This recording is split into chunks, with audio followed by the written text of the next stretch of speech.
The canvas shopping bags tumble from my grasp before my mind can process the scene. A bottle of pasta sauce explodes against the new kitchen tiles, crimson liquid spreading across the white surface like a violent painting. For several moments, I remain motionless in my own entrance, house keys dangling from my fingers. My mother and sister occupy my bungalow. My bungalow I'd shared photographs of just days earlier. My bungalow whose location I'd intentionally kept private. Why are you here? My words sound hollow. Me. Miranda spins around, tape measure stretched between her palms. She's been measuring the spare room, my workspace. Her face briefly startled before morphing into something annoyingly presumptuous. Harper, you're back early. Mother rises from repositioning my couch and chair into an arrangement I despise. We expected you at the office until 5. That's not an answer. I navigate around the expanding sauce puddle, my footwear adhering slightly. How did you enter? Mother gestures dismissively. I made a duplicate key yesterday during my congratulations visit. The recollection surfaces immediately. Mother requesting the restroom during her quick stop. Her handbag mysteriously abandoned when she walked down the corridor. Initially I'd dismissed it. You stole my keys and duplicated them. The quaver in my tone catches me off guard. Stop being so theatrical, darling. Mother occupies herself adjusting a cushion. We're simply determining how to accommodate everyone. Accommodate what? The question forms but remains unspoken because suddenly understanding crashes through me. The awareness hits with physical force. Childhood fragments flash through my consciousness. Miranda's 11th celebration with the professional entertainer and backyard festivities. While my own commemoration that year had been a supermarket cake in our family room. Mother's curt "resources aren't available for you," contrasted with excessive spending for my sister. The pattern had persisted. When I'd mentioned house searching last month, Mother hadn't offered congratulations. She'd immediately phoned Miranda to explore possibilities.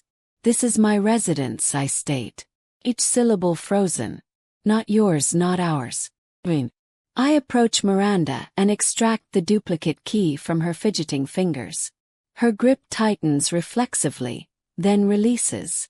You cannot seriously plan to occupy this space alone, Miranda says, her brow furrowing with rehearsed worry. This property has 3 bedrooms. The children require space. Your accommodation problems aren't my responsibility. The steadiness surprises me. After all we've provided, Mother's eyes expand. Her palm pressed theatrically against her chest. Your sister's children need rooms. Family supports family, Harper. You understand that. The customary burden of duty descends. A lifetime of assumptions that I'll surrender for Miranda because that's my perpetual role. But something has transformed within me. The trembling in my fingers ceases as understanding floods through me. You have precisely 2 minutes to exit before I contact authorities. I gesture toward the entrance, arm unwavering. You wouldn't. Mother's voice sharpens. 1 minute 50 seconds. They depart. Mother slamming the entrance forcefully enough to shake the windows. I secure the deadbolt with a gratifying click. The telephone rings 20 minutes later while I'm still removing sauce from the tile grooves. Father's name illuminates the display. What the hell are you thinking? His voice thunders immediately. Your mother's devastated. You're destroying this family with your egotism. I remain silent, scrubbing harder at a persistent stain. Miranda needs assistance, Harper. That's family obligation. You've always comprehended that previously. Always comprehended. Always accommodated. Always surrendered. Not anymore, I murmur, but he continues shouting, unhearing. After disconnecting, I study the family photograph on my shelf. Mother, father, Miranda with her ideal spouse and 3 children, and me positioned slightly off-center, displaying the strained expression I've maintained my entire existence. For the first time I perceive us accurately. Recognize the sacrifice pattern I've been trained to accept. I place the frame facing downward. This house belongs to me. This existence belongs to me. And I'm finished relinquishing pieces. 24 hours later, the social media alert chimes during my morning coffee. A brief, peaceful moment 3 days after the sauce incident. Something about Miranda mentioning me. I tap the notification, anticipating another passive-aggressive family image where I'm awkwardly positioned at the periphery. What appears stops my breathing. A post from 3 weeks earlier, before I'd even finalized my bungalow purchase, displays Miranda's 3 children compressed into their shared bedroom. The text reads, "Children are finally receiving larger accommodations soon. Grateful family priority." My finger hovers as I scroll to responses. "Which bedroom does Emma get?" inquires one of Miranda's acquaintances. Miranda's reply, "The azure one with the bay window. Lucas and Tyler will share the room opposite." Mother believes the 3rd bedroom should remain guest quarters for Aunt Rachel's visits. My coffee cup slips from my grasp, splashing hot liquid across my bare feet. I barely register the burn. 3 weeks earlier. They were strategizing this 3 weeks before I'd even signed my mortgage documentation. I rush to the bathroom, my stomach lurching as the enormity registers. This wasn't spontaneous after viewing my house. This was calculated, orchestrated. They had been planning how to commandeer my residence before I'd even acquired it. My phone vibrates with a text alert as I rinse my mouth. It's from Father, but he's mistakenly included me in a group message intended for Mother and Miranda. "Don't worry about Harper's outburst. Mother has written. She'll capitulate once you're established. She always does." The shaking begins in my fingers and spreads until my entire body trembles against the cool bathroom tile. She always does. 3 words encapsulating my entire existence. The family gathering invitation arrives via text the following evening. "We need to discuss a resolution." Father writes, "Your mother's preparing beef roast. 7 o'clock. I should decline. Every instinct screams to remain distant, but some withered, optimistic fragment wonders if perhaps, possibly, they've reconsidered. When I arrive, the table displays Mother's formal dishware. Father, Mother, and Miranda sit grouped on one side, and vacant chair awaiting me opposite. The division couldn't be more transparent if they'd drawn a boundary down the center. Harper, Mother says, her smile rigid. "We're delighted you could attend." Before I can respond, Father slides a manila envelope across the table. We discovered the ideal resolution. Inside are printouts of 5-bedroom properties, all within 2 miles of Miranda's Children's Academy. Each listing bears annotations like excellent playroom and suitable backyard for the children. "These are beautiful," I say cautiously. "For Miranda and Thomas." Father clears his throat. "For everyone collectively." "We've already contacted your lending institution," Mother adds, stirring her iced tea. "Transferring your mortgage to a different property is quite straightforward. The price differential would be manageable if everyone contributes." My mouth becomes arid. "You contacted my bank." "Just preliminary inquiries," Mother says, dismissing my concern like an irritating insect. "Your furnishings won't all accommodate, naturally," Miranda interjects. "But we could liquidate the excess items. We'll require space for the children's bunk beds." The entrance opens and Thomas strolls in tardy as customary. He acknowledges me before turning to Father. "I was considering the garage arrangements. The left section would suit my truck better if Harper doesn't mind street parking." The casual manner they're dividing my property, a residence they've never contributed a penny toward, leaves me speechless. My fingers curl into fists beneath the table. "Harper," Father says, his voice dropping into the grave tone he employed when I was young and had disappointed him. "Refusing to assist would demonstrate you don't genuinely care about belonging to this family." Mother extends across the table, not quite touching my hand. Consider your relationship with your nieces and nephew. Children recall who supported them. Everyone knows family takes precedence in this community, Miranda adds, her eyes narrowing. What would people conclude if they discovered you possessed all that space while your sister's children are confined to one room? The weight of their expectations compresses against my chest. 4 years, my entire identity in this family has been Miranda's supportive sister. Never just Harper with my own aspirations and requirements. I spoke with Gerald at your workplace. Father mentions casually as if he hasn't just crossed another boundary. He understands your family crisis might necessitate some flexibility in your schedule to assist Miranda with relocating. After all we've provided, Mother adds, her voice quavering with practiced emotion, supplying a home for you all those years. The memory surfaces, writing rent payments monthly throughout university while residing in their basement, watching them finance Miranda's complete tuition and apartment expenses without question. The silence extends as they await my capitulation. The familiar pattern. Harper protests. Family pressures. Harper surrenders. She always does. But something has shifted within me since discovering them in my house. The pattern suddenly becomes visible, like those optical illusions that snap into clarity after years of seeing random patterns. I rise carefully, placing my napkin beside my untouched plate. Watch me refuse to help, I say, my voice steadier than I feel. I exit, ignoring their calls to return, their demands to sit back down and be reasonable. In my vehicle, the phone begins buzzing with texts and calls. I switch it to silent. As I drive home that evening, my phone illuminating with angry messages, I wonder whether maintaining my position is worth potentially sacrificing my family. Should I preserve this boundary at all costs or find some compromise that wouldn't completely sacrifice my autonomy?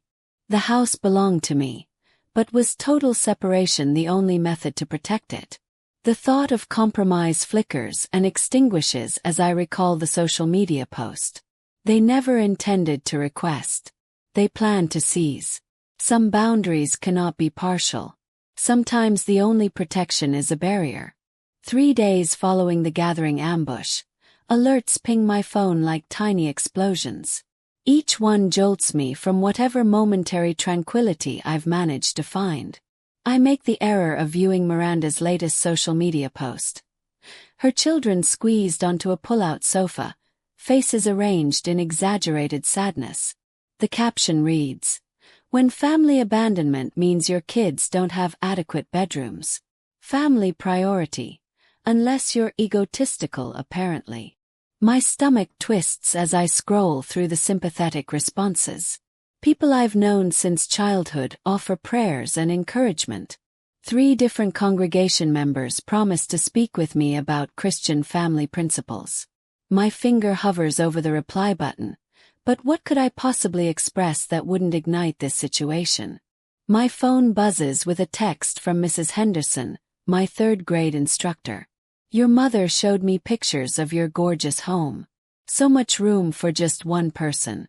I raised 4 children in half that size." I set the phone face down on my kitchen counter and grip the edge until my knuckles pale. The betrayal burns like acid in my throat. Not just from Miranda, whom I've come to expect this from, but from Mother. She's distributed photos of my house online with captions about forgetting your origins and what happens when success corrupts. The doorbell rings, sending my pulse racing. Through the viewer, I spot Reverend Matthews on my front step, Bible tucked under his arm.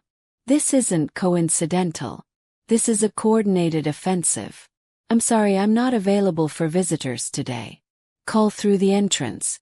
"Harper Adams, I've known you since youth ministry. Your family is troubled, and as your spiritual counselor, I didn't request spiritual counsel." I interrupt, surprising myself with the firmness in my voice. "Please respect my privacy." His sigh carries through the entrance. "I'll be praying for your heart to soften." After he departs, I sit at my kitchen table and compile a list of everything that's occurred in the week since I expelled my family from my house. The scale of their retaliation is becoming clearer and more frightening. Yesterday, I discovered the first concrete evidence of how far they're willing to proceed. My mortgage statement hadn't arrived, so I contacted the bank. "We've been sending it to your updated address," the representative explained. "Your parents contacted us about forwarding your financial documents to their residence for safekeeping. The violation leaves me breathless. They nearly succeeded. Would have if I hadn't been vigilant about my payments. What else have they redirected? What other fragments of my existence are they quietly commandeering? Sleep has become nearly impossible. I lie awake cataloging potential vulnerabilities, startling at every creak and rustle outside my windows. The thought of checking my mail each day fills me with dread. What new boundary will they have crossed? What fresh guilt manipulation will be waiting? This morning I received an email from my homeowners association. My parents had contacted them with concerns about commercial activity at my address. A complete fabrication, but one that required me to respond with formal documentation proving I work from home occasionally but don't operate a business. The cost of this estrangement keeps mounting. But the alternative, a lifetime of exploitation, of being perceived as nothing more than Miranda's support system, seems unbearable now that I've glimpsed freedom. I start small, changing passwords, setting up mail forwarding directly to my workplace, installing security cameras at every entrance. I document each unwanted contact, each social media post, each attempt to access my personal information. The methodical process steadies my shaking hands. When the security company finishes installing my new system, I feel a strange blend of sadness and relief.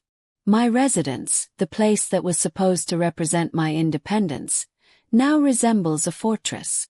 The next morning, a small miracle appears on my desk at work. A loaf of homemade bread wrapped in brown paper with a note tucked beneath the twine. "Sorry I mentioned your new place. Not everyone thinks you're wrong. Some of us wish we'd been brave enough to establish boundaries years ago." Race. I hadn't realized how isolated I'd been feeling until that small gesture of support brings tears to my eyes. The moment of peace is short-lived. That evening, I pull into my driveway to find Miranda's SUV parked in front. Through my front window, I can see shadows moving inside my house. The familiar surge of violation is accompanied by something new, cold crystalline anger. This time I don't hesitate.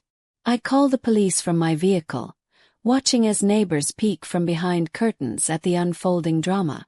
By the time the officer arrives, my family has noticed me sitting in my driveway. They spill onto the front porch, mother's face contorted with self-righteous indignation, father's reddened with anger, Miranda clutching her purse to her chest like a shield. She's throwing her own family onto the street. Miranda cries dramatically as the officer approaches. "We were just visiting." "With what key?" I ask calmly, showing the officer my security camera footage on my phone. "I didn't authorize entry to my home." Mother steps forward, eyes darting toward the gathering neighbors. "How could you call the police on your own blood? What will people conclude?" Something shifts inside me. The question that has controlled my entire existence, "What will people conclude?" suddenly seems absurdly irrelevant. "I don't care what they conclude," I say, my voice steady. "I care what I conclude, and I conclude this ends today." The officer escorts them from my property with a warning about trespassing.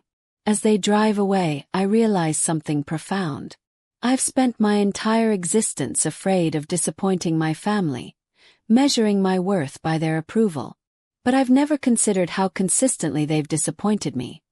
How little they've valued my independence, my choices, my right to an existence that isn't defined by what I can provide them. The next day, Daniel, a friend from university who now practices family law, helps me draft a formal cease and desist letter. "They're counting on your guilt," he tells me as we review the document. "They've weaponized it your whole existence."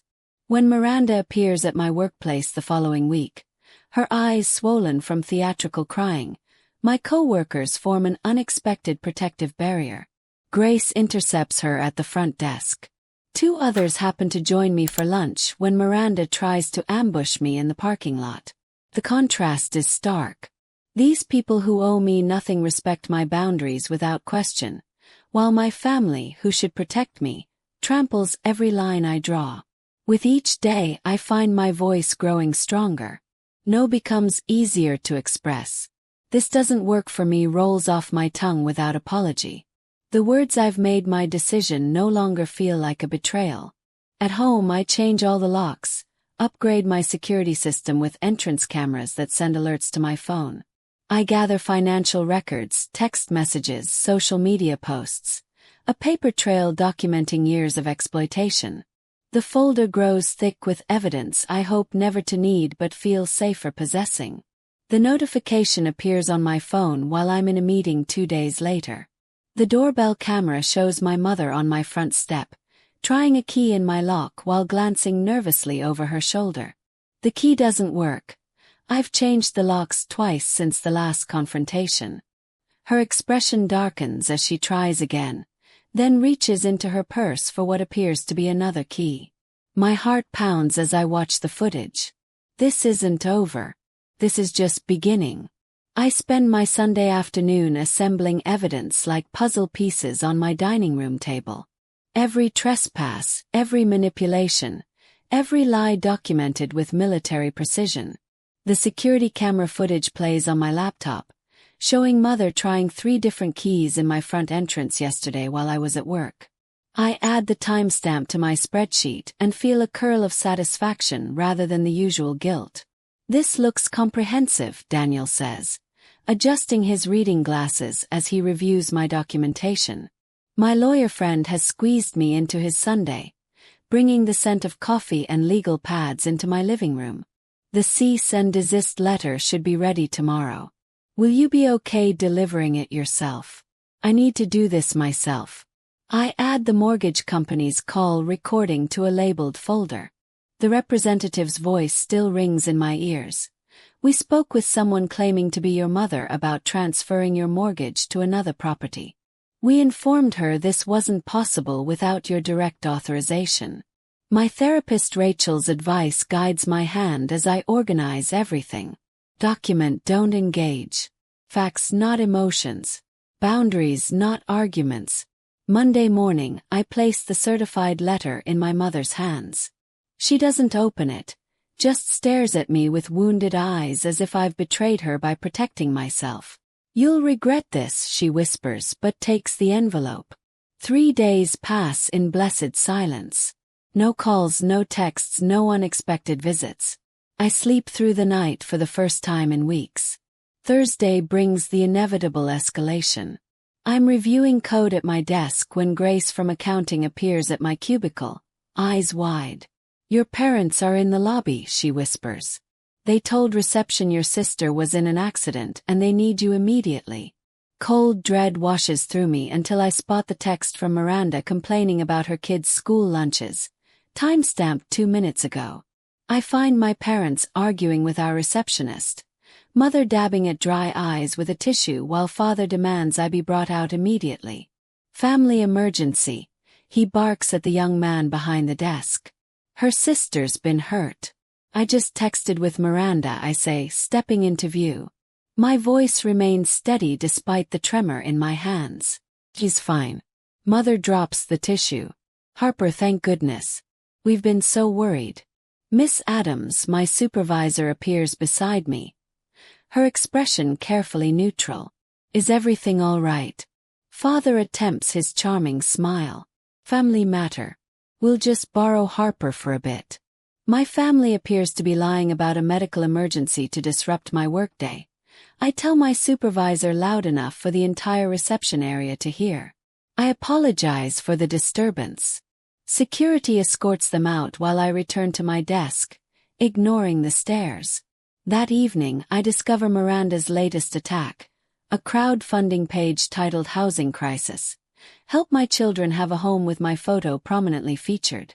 One email to the platform's legal department citing unauthorized use of my image, and the campaign disappears by morning. My father's voicemail that night slips from rage into accidental truth. You ungrateful little. Do you know what you've done? We had it all planned out. We were going to move in whether you liked it or not, and now you've embarrassed your mother in front of. I save the recording with a grim smile. When my company announces an opening at their new branch in Phoenix, I find myself weighing a promising opportunity against running away from conflict.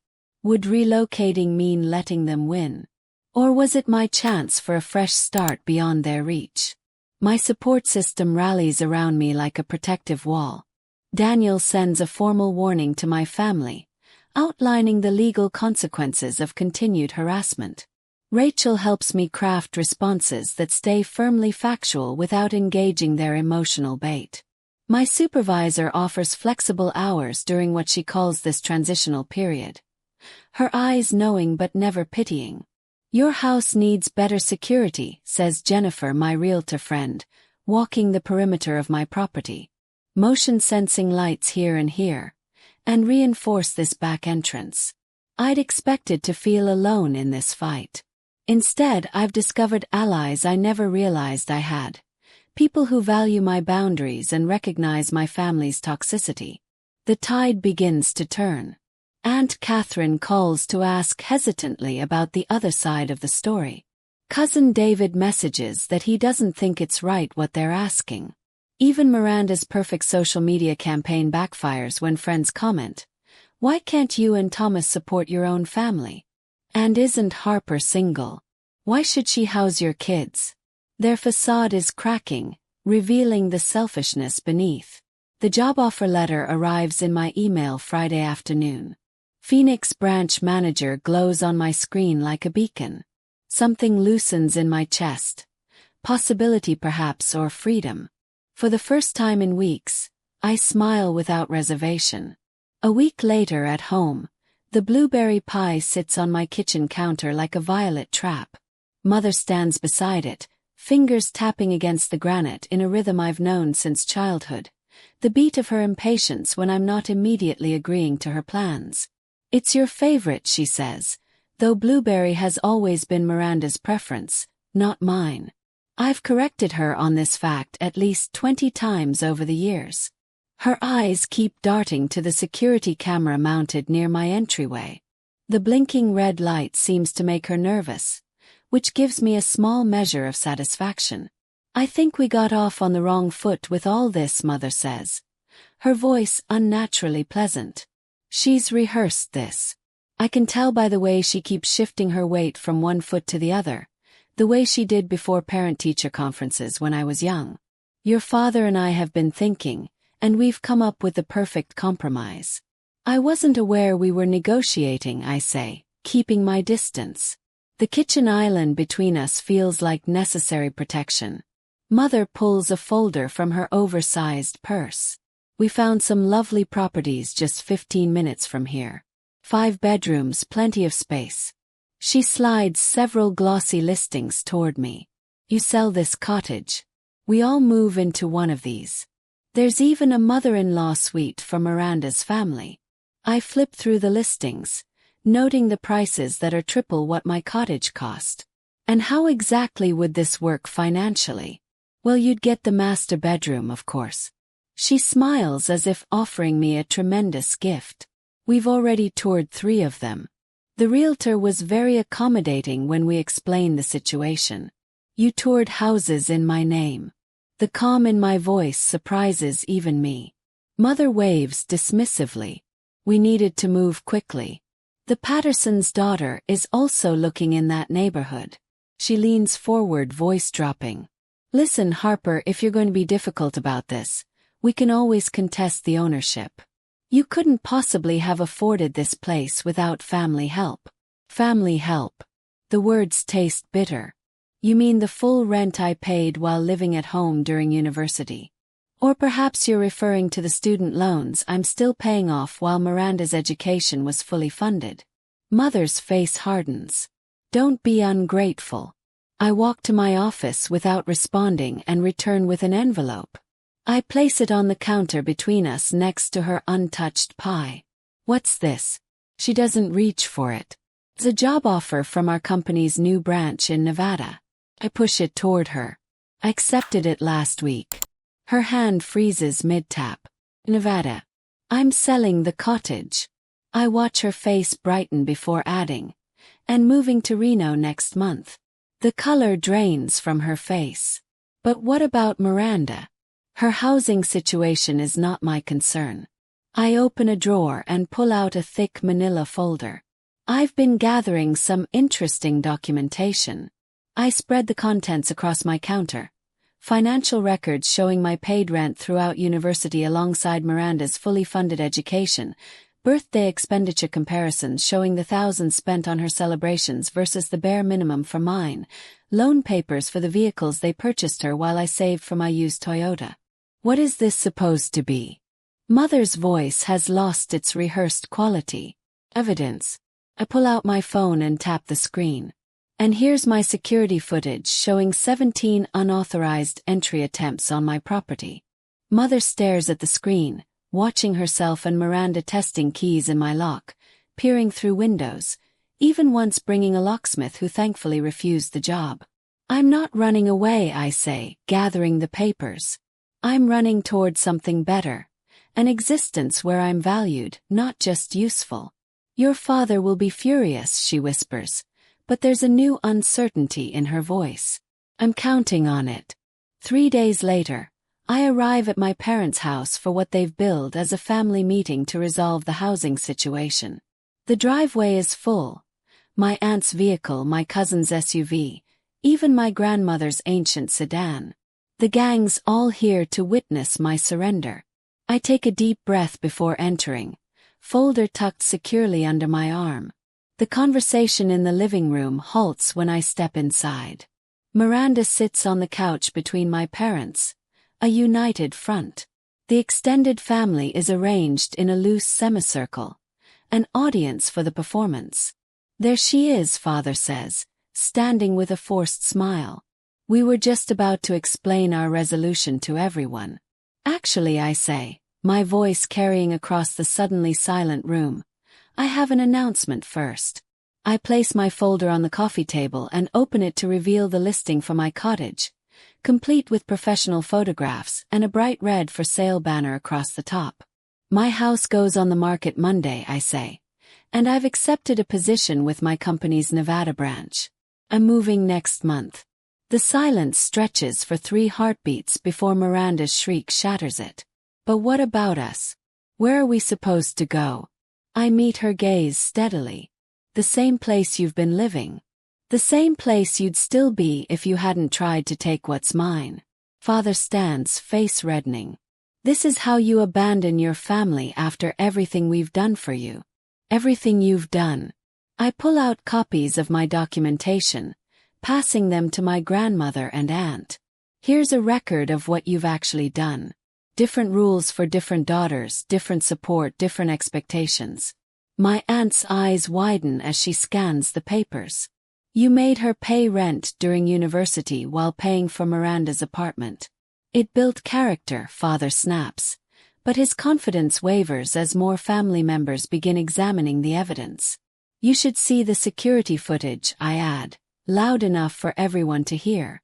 Them trying to break into my house while I'm at work.